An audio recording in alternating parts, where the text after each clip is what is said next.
वालेकुम व्यूअर। मैं आपका भाई मुश्ताक थे। ये अभी बच्चे आए हैं सामान लेने। एक ये आया है, एक ये आया है, मेरे को उठाया। इसने बोला भाई सामान दो। मैंने बोला ठीक है, सामान दे रहा हूँ।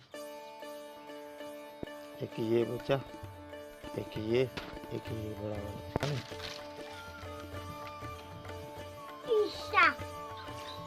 अस्सलाम वालेकुम। मैंने यार 2 दिन शायद वीडियो रील मैंने नहीं बनाई और थोड़ा काम था इसलिए।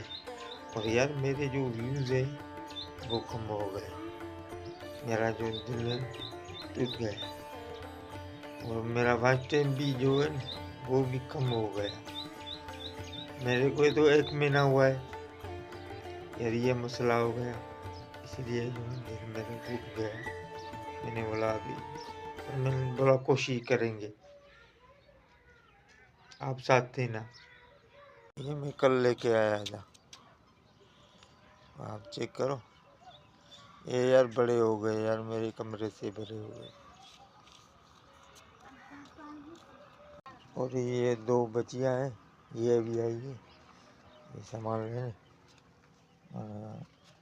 देखो दुकान भी आई है,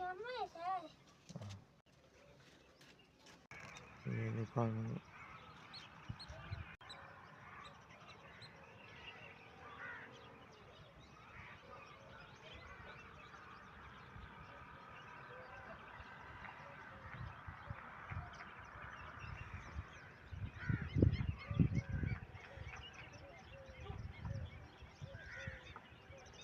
सुबह सुबह का टाइम है और 8 लगी 8 मिनट हो गए।